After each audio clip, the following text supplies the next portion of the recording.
పాడి కౌశిక్ రెడ్డి అనే నేను హుజురాబాదు ఎమ్మెల్యేను.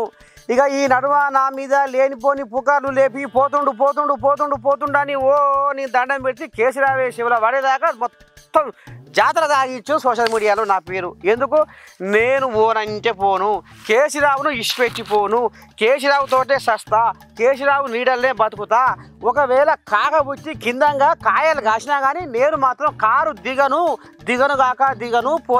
పోను. ఇప్పుడైనా అర్థమవుతుందా మీకు అని అనుకొస్తుండ్రులా మన కొడుక. ఇక ఉండుని కథ ఎట్లా ఉందో కదా. నాకు ఉల్లి ముట్టనదే వాసన రాదు అన్నట్టు పార్టీ మారుతుండని లోకమంతా కోడై కూస్తుర్రు. ఏం సంగతే ఓ పాడి కౌశిక్ అన్న, నిజమేనా చెప్పే అన్న? తెలంగాణ ప్రజలకి మరియు హుజురాబాద్ నియోజకవర్గ ప్రజలందరికీ కూడా నా నమస్కారాలు తెలియజేస్తా ఉన్నాను. ఇవాళ పొద్దున్న లేవగానే సోషల్ మీడియాలో ఒక వార్త చూసినా, ఏదో నేను కాంగ్రెస్ లో చేరుతున్నాను.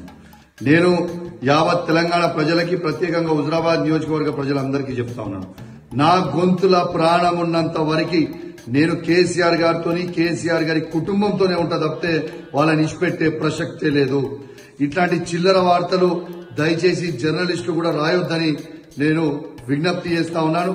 దీన్ని నేను తీవ్రంగా ఖండిస్తా ఉన్నాను.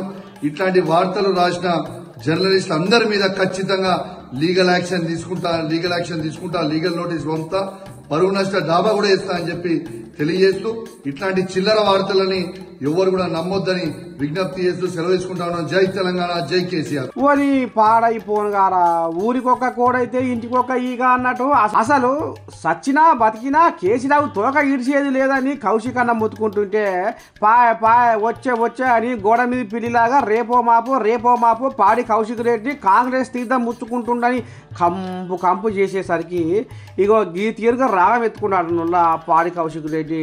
పాడైపోను కదా, ఏడు తీసుకొచ్చి ఆకొస్తల కల్లా. తెలంగాణ ప్రజలకి మరియు హుజురాబాద్ నియోజకవర్గ ప్రజలందరికీ కూడా నా నమస్కారాలు తెలియజేస్తా ఉన్నాను. ఇవాళ పొద్దున్న లేవగానే సోషల్ మీడియాలో ఒక వార్త చూసినా, ఏదో నేను కాంగ్రెస్ లో చేరుతున్నాను. నేను యావత్ తెలంగాణ ప్రజలకి, ప్రత్యేకంగా హుజురాబాద్ నియోజకవర్గ ప్రజలందరికీ చెప్తా ఉన్నాను, నా గొంతుల ప్రాణం ఉన్నంత వరకు నేను కేసీఆర్ గారితోని, కేసీఆర్ గారి కుటుంబంతోనే ఉంటా తప్పితే వాళ్ళని ఇచ్చిపెట్టే ప్రసక్తే లేదు. ఇట్లాంటి చిల్లర వార్తలు దయచేసి జర్నలిస్టులు కూడా రాయొద్దని నేను విజ్ఞప్తి చేస్తా ఉన్నాను. దీన్ని నేను తీవ్రంగా ఖండిస్తా ఉన్నాను.